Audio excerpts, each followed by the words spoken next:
A divorce after 30 years of marriage is proof that life is not always a gondola ride. You give all your youth, your energy, your beauty. In short, your best years to a man, and in the end, when the winter of years begins to wither you, he betrays you with a younger woman. That's my situation. After I separated, I moved into my aunt's house, who left me as her heir in her will. The house was old, but had a very nice vintage feel to it. It was 2 stories, with 3 bedrooms, a well-preserved wood-finished kitchen, and a spacious living room. My children were happy and busy with their own lives, while I was trying to adjust to this new bachelorhood. The only good thing about this stage of my life was the peace I enjoyed in my new home. But not everything was rosy. Every night I had strange noises in the house, screams and banging on the cabinets. At first, I thought someone had broken in, until I realized it was just the old noises in the house. Also, there was a huge mirror placed right in front of the stairs to the 2nd floor that made me nervous. I hated that mirror. It was ugly and poorly placed. I hired a contractor to take it down, but that mirror wouldn't budge. You had to break the wall to remove it. So in the end, I decided to leave it up. But as time went on, it scared me more. There was also the fact that I often felt a bit lonely, and sometimes I didn't quite know what to do with my free time. I had a stable job and earned quite well, but sometimes the loneliness hit me hard. I spent the last 30 years of my life next to a man to whom I devoted most of my time. And now that I was alone, I couldn't help but feel this huge void in my life. When I told this to my daughter, she told me about an app called Tinder, which was for meeting people and hopefully finding a partner. I used to meet men at bars and friends' birthdays. In my time, there were no such dating apps, so I was a little scared of her idea. But after a couple of weeks of trying to meet someone in person and finding it increasingly difficult to find someone my age who was also single and wanted someone to connect with, I decided to take him up on it and create a profile on Tinder. My daughter even offered to help me make it more eye-catching, and to my surprise, there were many singles out there my age and with similar life stories. I matched with several, but none of them worked out. Suddenly, my love life seemed to wake up after almost 30 years. One night, while eating dinner alone, my phone rang with a notification. I matched with a guy named Andres, who had just gotten divorced and was looking for companionship. He was a couple of years older than me, and also lived in the same city, so we started chatting, and soon we were texting each other all the time. We were always in touch. Andres was a guy I had a smooth conversation with. Somehow, we felt we had a lot of things in common, as if we had met in another life. We started talking on the phone, and although he sounded a bit more mature, he understood what it's like to deal with a separation, so it didn't bother me at all. The pictures Andres sent me showed a man in his 50s, with gray hair, average height, slim and handsome. Just my type. We talked all the time, and this helped me forget all those weird noises in the house, as well as the ghost of my ex-husband's betrayal. We talked about everything. Our kids, jobs, ex-partners, our childhood, and the dreams we had for the future. It felt great to find someone who shared my concerns and hopes. But there was one thing that frustrated me. After weeks of talking, Andres was never ready to get together, and that was kind of disappointing for me. We lived in the same city and it could be easy to meet for dinner or lunch, but he always had an excuse ready, talking about work commitments and his children. I always believed him. I wanted to believe him. He made me feel like a teenager trying love for the first time. Yes, I had fallen in love with him in the blink of an eye without ever meeting him in person. I once mentioned to my daughter that this guy might be the one. My life, which had been rather monotonous, took a 360-degree turn since I met Andres. I was so grateful that I took my daughter's advice and got on Tinder. But while my love life was starting to revive, there was another issue that kept tormenting me, and that was those strange noises in the house, which were making me more and more uneasy. One night, while I was sleeping, the noises in the house became so loud that I really thought someone had broken in, so I grabbed a glass vase from my room and carefully went downstairs. But in the end, I only found the house completely empty. I finally relaxed and went to sleep more peacefully, The next day, I had a meeting in the neighboring city and would be away for a couple of days.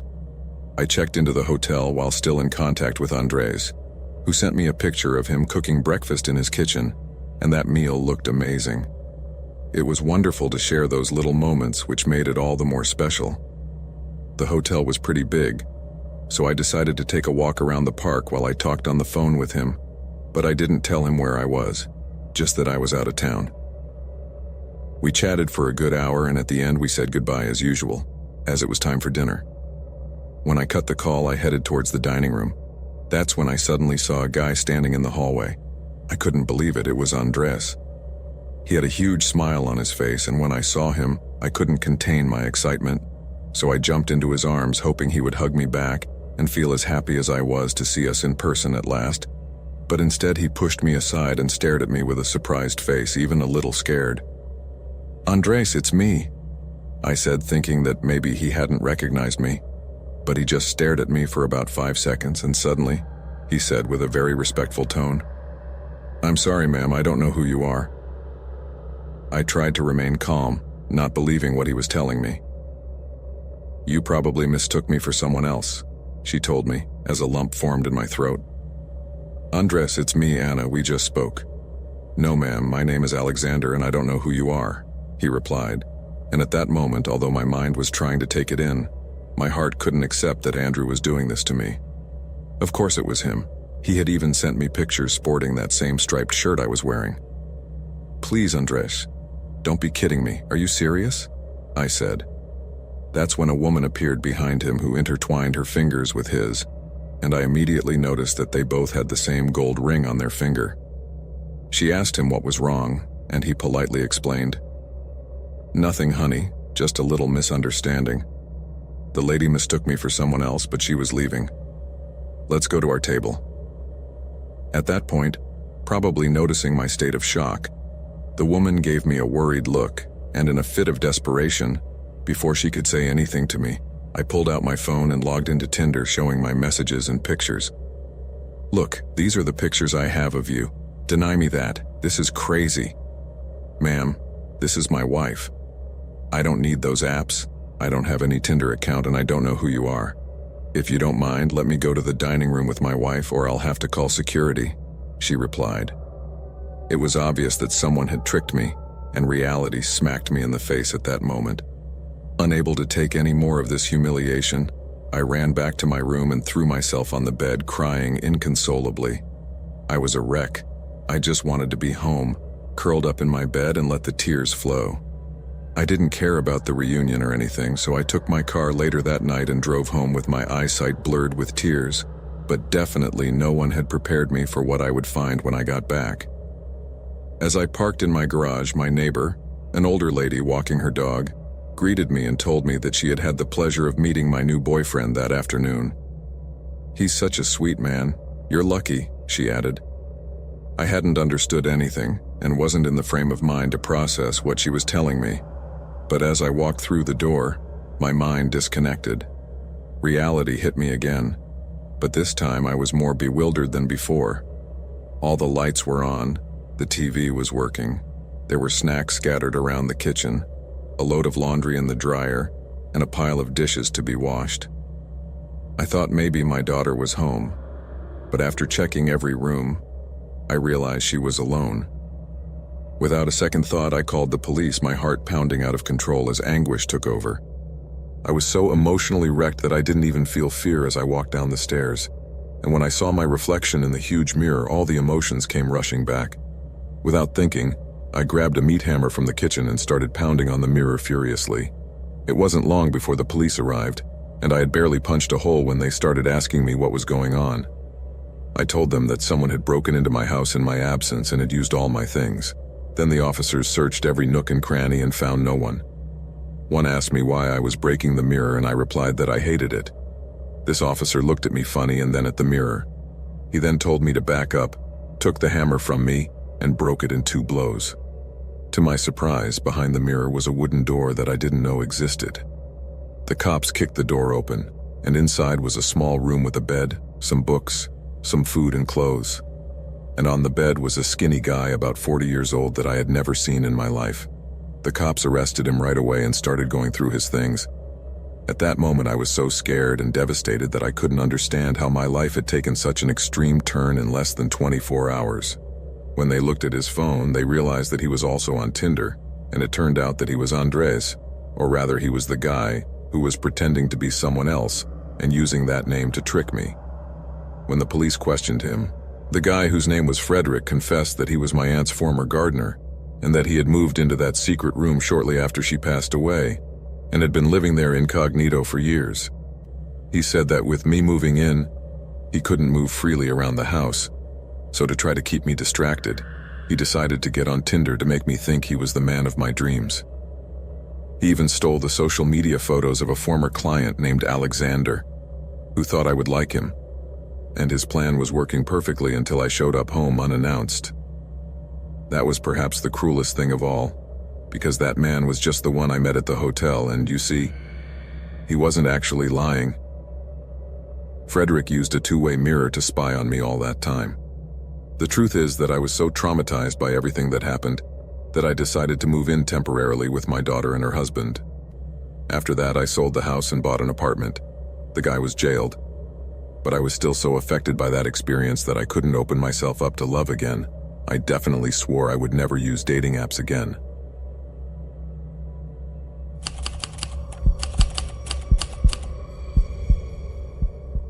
This happened in the early 2000s, right after I got out of high school. To give some context, I met this guy when I was 14. His name was Liam, and he was a little older, but I was never sure how old he was, as he always used to lie to me about it. He became my summer crush, and we spent a good bit of time together, but nothing serious. Well into my senior year of high school, we had a hookup during a winter night, and he asked me to be his girlfriend.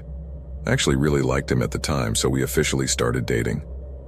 Liam was a pretty sweet guy at first, but the truth is that I ignored a lot of red flags, like the fact that he would get really jealous if another guy looked at me when we were dating, or if I looked at someone.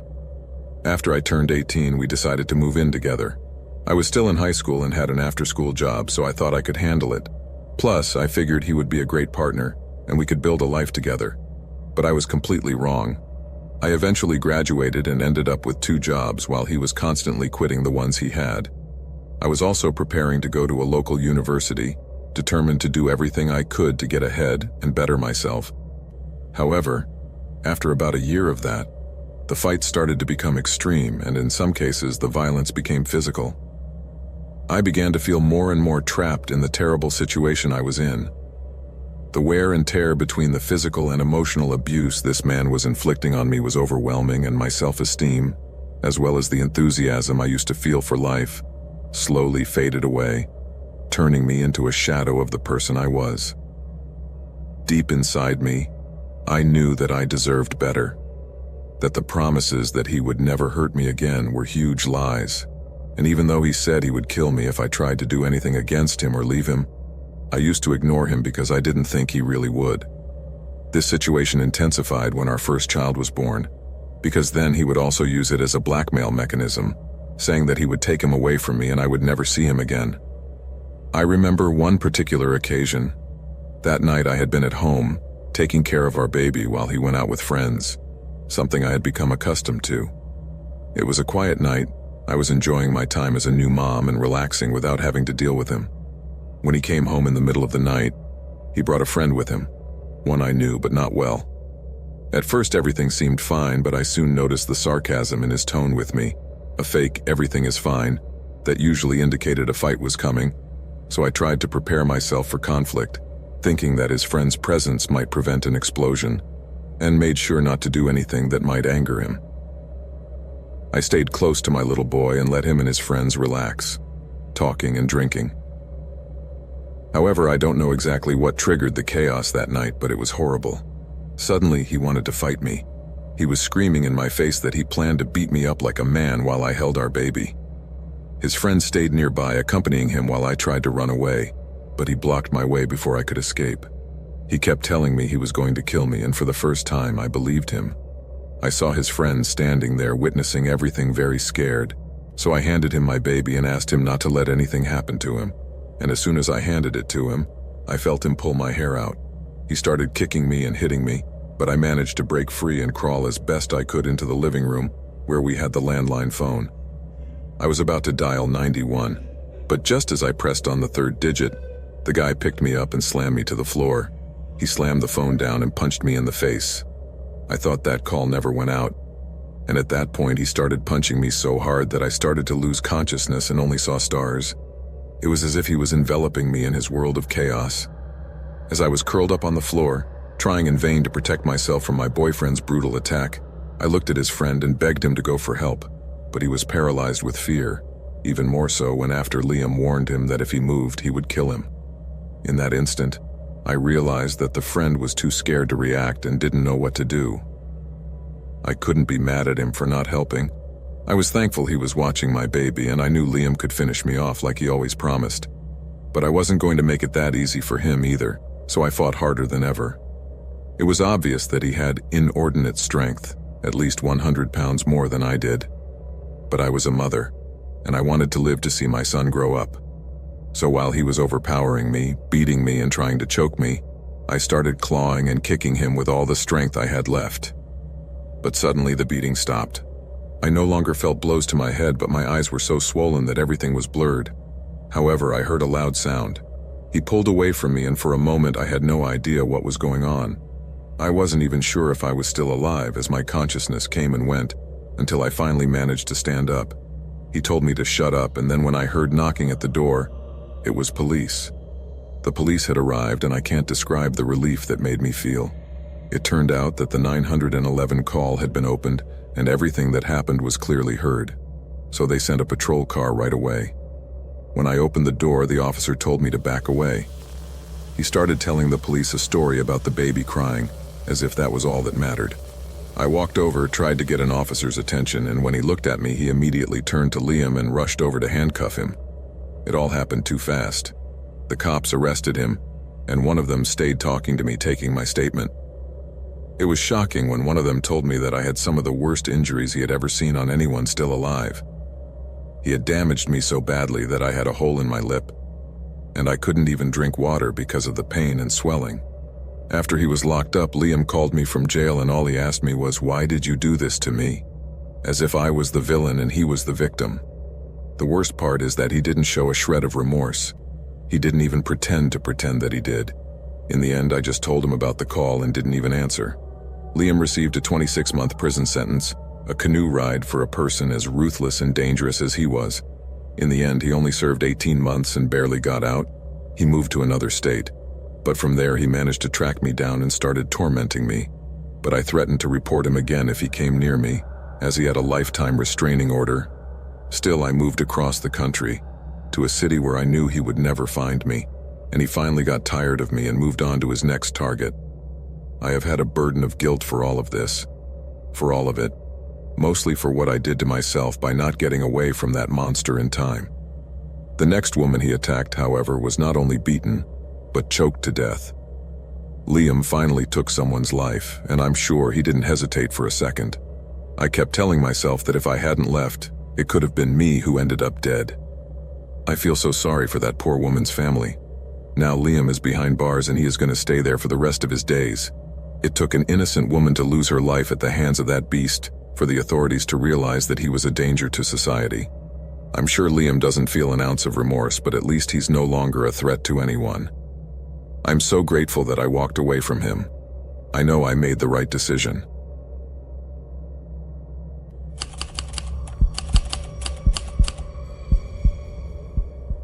A while back, I had a sex-related job which was totally legal in my country and made good money, as well as giving me a lot of free time. Truth be told, it wasn't as much fun as you might think, but I was in a weird stage of my life where risk felt like a thrill. To pass the time, I used a lot of dating apps, convinced that at the end of the day, work was work, and those guys were just helping me pay my bills, so I never thought about getting involved with any of them. I thought that through dating apps, I could find myself a casual boyfriend out there, although now I understand that guy probably wouldn't agree with the way I live. Long story short, I matched with a guy I went crazy for. Without giving away too many details, he was exactly the kind of guy I dreamed of. He had everything I liked, so I kept this a secret from my friends. I was afraid that if I shared what I had found, something might go wrong. like if one of my friends could steal him from me before I could meet him. Looking back, maybe I thought it was too good to be true. At that moment, I went through what I call a love bombing, that honeymoon phase where you see the most idealized version of the other person before anything can ruin it. This man was really getting to me. I wanted to talk to him all the time, and it started to interfere with my work. Eventually, after a week or so of daily interactions on the phone, we decided to let ourselves go and arrange to meet. We didn't want to waste time on formal dates. He just gave me his address, and I showed up late one night after work. And from the moment we met, the chemistry was intense, almost explosive. It was nothing like the cold structure of my job. With him, I could let loose, let myself go, and truly enjoy our encounter. However, as the night progressed, he began to talk to me in a way that I didn't like at all. Although he had been a bit forward from the beginning, and I liked that, now he was going over the line. He started being demeaning, treating me more rudely than usual, and honestly, it was a bit scary. I didn't know what to think and just replied that I didn't expect that from him. He then started telling me about his job and what he did as security at a club. The mood softened again and we resumed what we were doing, but what happened was so scary that it suddenly dawned on me that I was with someone who knew me from my trade. I won't go into too much detail. I'll just say that in a moment we were unclothed, lying on his bed, with his hands around my neck squeezing too hard. I will be brief about this part of the story because it is a horrible memory for me and somewhat disturbing to many. The act became so aggressive and abusive that I became disconnected at times, and despite expressing my discomfort on a couple of occasions, this did not stop it. In the end, I felt terrible and scared. There were marks on my body, and there are moments I don't remember, I guessed, because I lost consciousness. The few people I have talked to about this told me that I fainted. He insisted that I stay over, and to be honest, that was a terrifying night, wondering if the worst had happened or was going to happen to me. Was he going to hit me? Was he going to do something even worse to me? I had no idea what could happen, but I knew it could be bad, and I just felt disgusted to be there. When I finally made it out, I went straight to my co-workers. The truth is, they weren't very supportive. Half of them didn't believe me, and the other half told me it was just a misunderstanding. Some of them even knew the guy and swore to me that I would never do something like that. It was frustrating to escape such a scary situation only to feel like I was the bad guy. That's when I went to talk to my real friends, the ones I knew outside of work. They knew I was doing this for a living, and somehow I blamed them too. Truth be told, I shouldn't have put myself in a position like that. It was my first experience with victim blaming, a very common theme in the early 2000s and one that left me with my darkest fears. I decided to go to a clinic for tests, something that I could control and that would give me answers. I didn't know what the guy had done to me, if he had left me in a difficult situation, or if I was in danger of being pregnant or having a sexually transmitted disease. Knowing what had happened would at least be a relief, so I went to get tested and afterward stood in the waiting room waiting for some quick results. The place was quiet and a bit cozy, so I settled in between old chairs, worn-out magazines, and some stuffed animals that were already a bit threadbare, and tried to get some rest. I unplugged my phone and sought some solace in that sort of hiding place, though it didn't last long. Looking at my phone screen, I saw a familiar message, something a guy I was dealing with had shared. A screenshot of my Tinder profile with one of the messages I had sent to a friend about what he had done to me and being scared of him. Somehow, the guy who had hurt me had gotten those messages and turned them into a meme of the whole situation. At that point, I sank into the seat and cried silently for a long time, feeling completely helpless. There was nothing that could change what had happened, but because of all this, I left my job shortly after. The scariest part of this whole nightmare was the realization that no one took me seriously just because of my job. I was trapped in a strange, vicious cycle of my own making, all because of the line of work I had. Never let someone judge your life just because of what you do for a living. In the end, all my results came back negative, which was a relief. Emotionally, I felt just as horrible, but at least physically there was nothing to worry about. Even though this guy was trying to contact me, I never responded to messages and deleted my Tinder profile. After a few weeks, I disappeared from his radar and he went looking for another victim.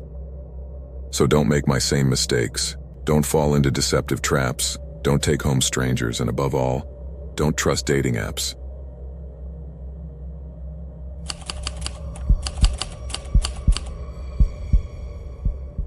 Hi, I'm Marco, and I've been in a relationship for about 4 years. I met my girl on Tinder, and since then everything has been great. I really think it's a miracle that we are together, especially since I have a bit of a dark history with that app.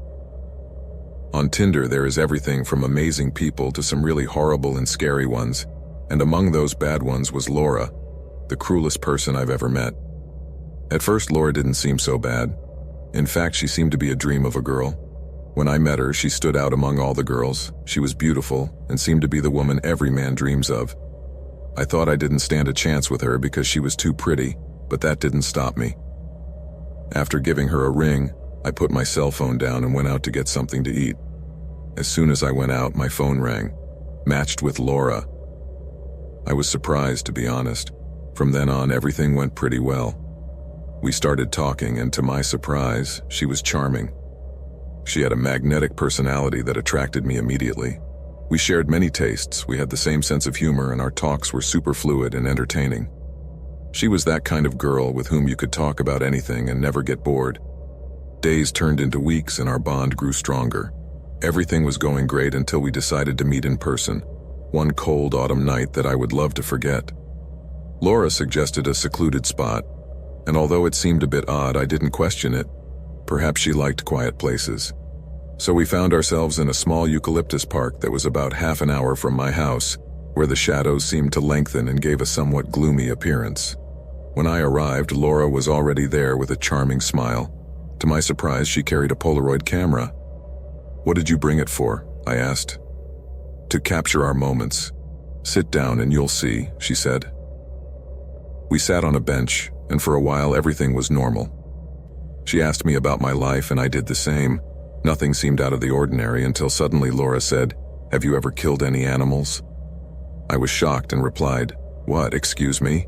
She laughed and told me it was a joke, but there was a twinkle in her eye and tone of voice that made me uncomfortable. Her eyes, which used to be sweet and seemed very kind, but now seemed different. She was fixed on me, nibbling on her lips. The date started to get weird from there. I tried to take the conversation down a different path, to talking about movies, work, or anything normal, but something had changed. Laura seemed completely disconnected from what I was saying, and at that point in the night, I was feeling super uncomfortable and could only come up with an excuse to leave. I said, "Hey, I had a great time, but I think I should go. My mom is sick and I have to take care of her. I could stay for a while, but I feel like I'm leaving her alone for too long." Laura replied, "Oh sure, I understand. Are you close to your mom?" I replied, "Yes. She's a warrior. My dad and she raised me and my siblings on her own." "I'm close to my mom too. Would you like to see a picture of her before you leave?" she asked me. Of course. Then Laura pulled out her phone and suddenly she was acting more normal. Maybe I'd been out of line in judging her earlier. When she showed me the photo, I couldn't help but notice how beautiful she was. She had a special light, a joy that radiated. Here's another picture of her, look at it," she said as she handed me her cell phone. I grabbed it excitedly, but when I looked at the screen, I didn't quite understand what it was. At first I was confused, but then I was cold as I understood what I was seeing. It was a woman who looked a lot like Laura, but she was dead, dismembered, and cut into pieces. And there she was too, covered in blood, looking happy as if nothing happened. I was completely paralyzed, but a flash woke me up from the nightmare, and there was Laura, this time with Polaroid in hand, taking a picture of me. "Look, you always have to be ready to capture the moments. You have to see your face," she said with a strange smile. "Laura, this isn't a joke, is it?" "Tell me you're making a joke in very bad taste," I pleaded, feeling increasingly anxious. "You have nothing to worry about," she replied, just as I noticed something glinting in her hand. It was a huge knife. Before I could react, I got up from the chair and started to run. I saw her try to catch up to me, but it wasn't fast enough. I ran as if my life depended on it. I knew I had to get away from her. I needed to get to a police station to call for help and tell what I had seen, though maybe it was just a crazy woman with a knife I was leaving behind, but I felt the danger was more present than ever. As I ran, I heard an engine behind me and saw a car coming at full speed. It was Laura. I tried to jump out of the way, but it was too late. However, as the conversation progressed, I began to realize that they were definitely not father and daughter. It seemed that my ideal girl had a sugar daddy-style relationship with this guy, because to play by her voice and the shoes she was wearing, she was older. At this point, I realized the situation I was in, and the thought of being discovered by this guy scared me a hell of a lot more than running into her father. But then I heard him mention that he was going to go take a shower. This was a great relief, because I knew that while I was in the shower, I would have a window of time to escape. So as soon as the man left the room and went to the bathroom that was outside in the hallway, I immediately got out from under the bed and started to put on the rest of my clothes. This while whispering to Angelica, "What the hell were you thinking putting me in danger like this?" To which she only said, "Oh my God, I'm so sorry. I didn't think I would be home so soon." She didn't even notice the fact that she lied to me about living with her parents and that she never told me she was in a relationship with someone else. At that point, I was very angry about all the things she had lied about, but I didn't even bother mentioning them. After all, my priority was to get out of there while the guy was still in the shower. I figured I would have at least a 5-minute window to get out of the house without him noticing. However, just as I left the room and was about to go downstairs, the man came out of the bathroom covered only by a towel, and we stood face to face in the doorway of the room. Immediately, the man asked me, "Who are you?" And then there was a moment of silence in which he looked over my shoulder into the room and at the girl behind me and quickly added 2 + 2.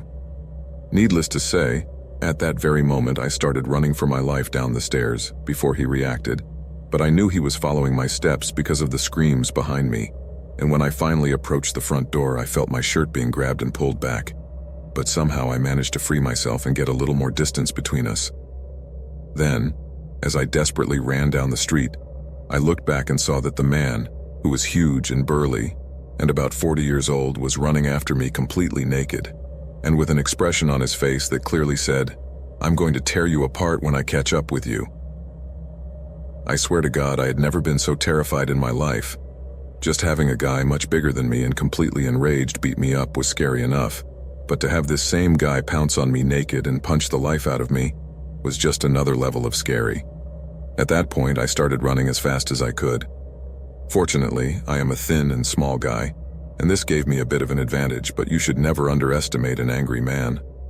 However, I stopped hearing his footsteps behind me, and the next time I turned around, he was gone. Perhaps he realized that I was running naked through the streets in the middle of the morning at 9 a.m., and decided to go back to the house before a neighbor called the police.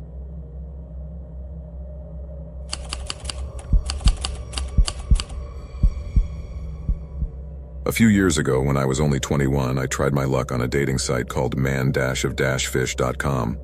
This was just a few months before Tinder started to become popular among young people, and I definitely had a much better experience with that app, as it seemed like everyone who was divorced and people who had done terribly in love were signed up on man-of-fish.com, as if they had gambled their last coin on finding love online.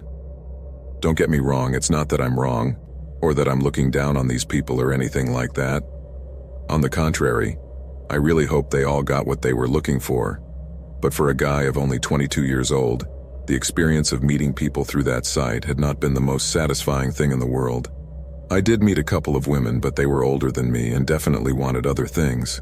However, after a few months on the website, I felt that my luck was changing.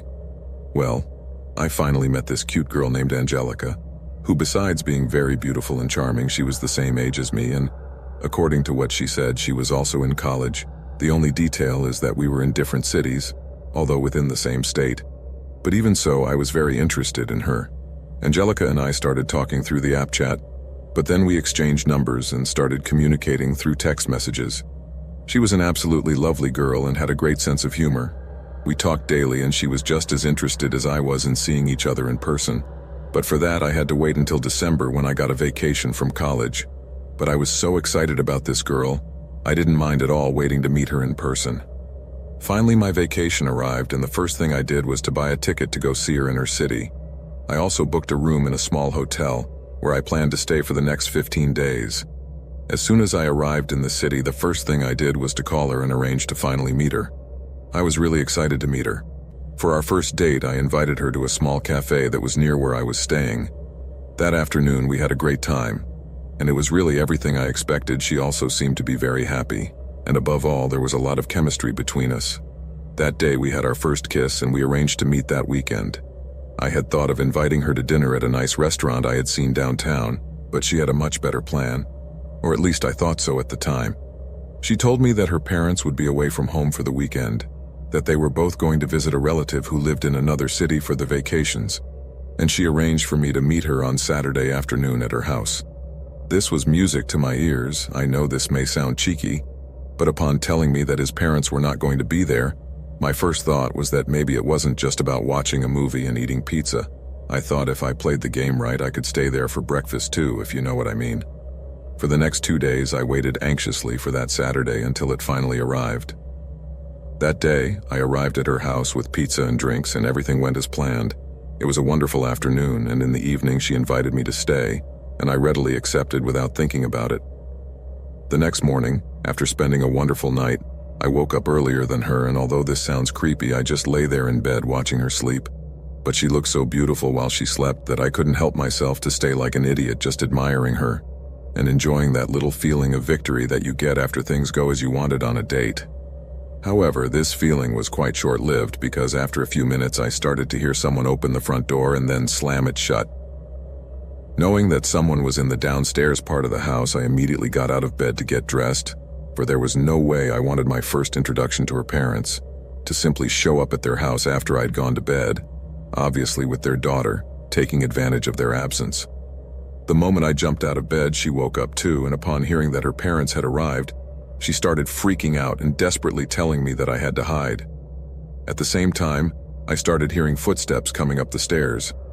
At that point, I simply put on what little clothing I had within reach and dove under the bed as quickly as I could, staying very, very still and silent. A few seconds later, the door opened, and I saw the feet of a man, who I thought was her father.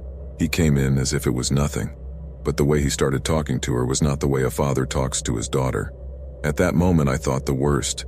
The first thing that came to my mind was that maybe she had some kind of unhealthy relationship with her dad. One of these cases where fathers abuse their children or something like that. Before I could move, the car hit me sideways and I fell to the ground, injured and in shock. But karma came quickly because after hitting me, she had an accident with her car a few meters ahead. But while I was trying to get up, I noticed that she got out of the car and came back to me. I was in a park that was completely desolate, surrounded by a large meadow and some eucalyptus trees, which are not the best for hiding. With a bit of luck, I managed to crawl into the darkness and hide behind one of the trunks while she was walking around, searching, advancing slowly and examining every nook and cranny. I felt that she was getting closer and closer, as if she sensed my presence. At one point, I thought she had actually seen something and was just enjoying my distress. And as she got closer, I was beginning to think it was going to be another one of her collections. I wanted to move and defend myself, but my body was in shreds and I couldn't even get up. But just as Laura was about to meet me, a group of guys walked by. "Hey, are you okay?" they asked. "Sure, I just lost a ring, don't worry about me," I replied. "Don't worry, we'll help you look for it," they said. "No, I already found it, thanks anyway." I tried to sound as convincing as possible, and that was my chance to escape. Laura, seeing the scene, turned around and got into her car, now with the whole bumper smashed to smithereens, accelerating out of sight. The guys looked at me with a confused look on their faces, not knowing that she was clearly a danger, but they weren't interested enough to find out what was going on with this girl, so I took advantage of that distraction and sped away from the area. Once I felt I was no longer in danger, I called one of my brothers. When he picked me up, he took me to the hospital, and from there I called the police, but they couldn't find Laura. She had no social networks and her Tinder profile was deleted, as if she had never existed. I even doubted that her real name was Laura. I spent some time away from the apps, but in the end I decided to try again. This time it went well. I met my current partner in a public place and checked her networks before meeting her, just to be sure. I never heard from Laura again, and honestly, I'm thankful that I didn't. I don't know what she could have done to someone else who, perhaps, wasn't lucky enough to escape like I was. That girl was a complete psychopath, and I just hoped that someday she would get caught. As soon as I had the chance, I stood on the street, boarded the first cab that passed by, and asked him to take me to my hotel, from where I would not leave for at least the next 3 days. But the craziest part of this whole experience is that the shameless Angelica wrote me back apologizing for what happened, and saying that she had a great time with me, and that she really wanted to see me again. At that moment, I realized that this woman was crazy, and that in some twisted way, she enjoyed the idea of seeing two men fighting over her. This girl was a sick, manipulative, lying, unfaithful person. I wrote her a single message to tell her never to contact me again, and then deleted her number. Fortunately, I never heard from Angelica again. However, all of this made me wonder, how many other guys had she entangled in this sick game? And I also thought about the fact that maybe some of them were not lucky enough to escape.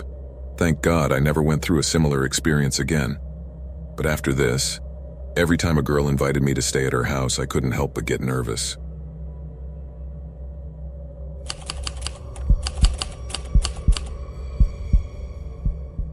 I've been using Tinder for about 10 years, 5 of which were legal, and truth be told, it's not something I'm proud of. I had many chaotic experiences, but one in particular stands out. It was a party and I didn't have a car. I was 20 years old and in college. My phone was almost out of battery at 11%, but a rather attractive guy on Tinder said he could pick me up and we could chill at his place for a bit before he came back to give me a ride. I couldn't say no, so I agreed. When we got to his house, I realized I was a little more over the top than I normally would be. I'm not one to make the first move, so I figured he would wait a while before trying to talk me into spending the night. After a couple of hours, my battery started dying, and the last 1% lasted longer than I imagined, but he didn't say anything to me before he realized I was running out of power. Then he simply got up and said it was time to go to the car. I asked him if he had a charger that I could use, and he said no. Once in the car, he became a little more serious and stopped flirting. I got lost in the music and looked out the window, but didn't realize he never asked me where I lived. Over an hour passed and we were driving away from my hometown, even the canyons of Greater Salt Lake City. I asked him where we were going and he replied that he thought we might take a drive. At that point, my drunken mind was like, okay, I guess. Long story short, he ended up taking me down a dirt road away from everything with no signs or houses all the way to a dead end. He parked, turned off the lights, and just sat in the car. At that moment, fear began to invade me as I regained lucidity. I told him that I had probably had too much to drink and that I should go home, but he remained silent, staring off into the woods. Then his tone changed and he asked me if I liked the dark side, hinting that we were compatible. I replied yes, but I was just talking about something normal, not anything extreme. He started to sound a little annoyed and his comments were no longer as careful. It was as if he had grown tired of putting effort into what he was saying. He was talking about how some people find pleasure in pain, and he mentioned that the more you hit someone, the more they get used to it, as if that was a way to make them stronger. At that instant, I was so nervous that I stood up and told him firmly, "Look, that sounds interesting, but I'm not up for that tonight. I really just want to leave. This place is really creepy." He just sighed and clutched his keys as if they were a valuable item. Just then I saw his phone in the cup holder in front of him, and the thought of grabbing it crossed my mind. But he anticipated and grabbed it before I could react, holding it behind his head, giving me to understand not to even think of trying to get close. I made a funny sound like a wah, and he gave me an almost mocking look, as if he was proud of me, with that half-smile dads get when they pat you on the shoulder. He was still quiet, staring at me for what seemed like an eternity. Then his attitude changed. He became more abrupt and said, "Let's go inside. I have some friends you're really going to love. Once you meet them, you're going to feel a lot better." But he wasn't trying to sound sincere or comforting. I could tell he hadn't been having a good day. To try to get out of that situation, I started making up a story. I told him that I had called my roommates and some friends, that they were waiting for me and would freak out if I didn't respond quickly. I had sent them screenshots of his face, and honestly, they were going to be worried, trying to make it sound like it was about them and not me, but he took the hint. That made him let out a frustrated sigh, started the car, and we started back. He kept the lights off all the way back down that earthly path. Anxiety came over me. I was worried that he was stalking me or that in the future he would come looking for me. I tried to apologize and said that I really was interested in going out some other time, but tonight was not the right night. Excuses, blah blah blah blah. He didn't say anything the whole way back. He didn't even ask for my address, and I had no intention of telling him. He finally dropped me off at a Burger King's, about 40 miles from my house. As I was about to leave, he suddenly leaned over and pushed my chest. I almost hurt myself falling. He then grabbed my backpack off the ground and without thinking threw it out the window and dropped it right where the passenger door was still open. My computer and cell phone broke on impact. I had to ask a stranger to let me use his charger to request an Uber. Truth be told, I was so anxious to get home that I no longer cared what had happened. The weird thing is, Even though I was panicking, I didn't think about what I was really planning to do to myself. I just knew I needed to get out of there. It wasn't until I got home and got in the shower that I realized how bad everything was and what could have happened if I had gone with him to that cabin. I was so shocked that I almost felt an anxiety attack. I sat in the shower with my head between my knees and cried until the water turned cold. I got out and told my roommate everything. He reassured me. So, although I still have my Tinder account, I mostly use it to feed my ego. I'm pretty reluctant to date anyone on the app now. In the end, folks, the moral of this story is to be very careful out there.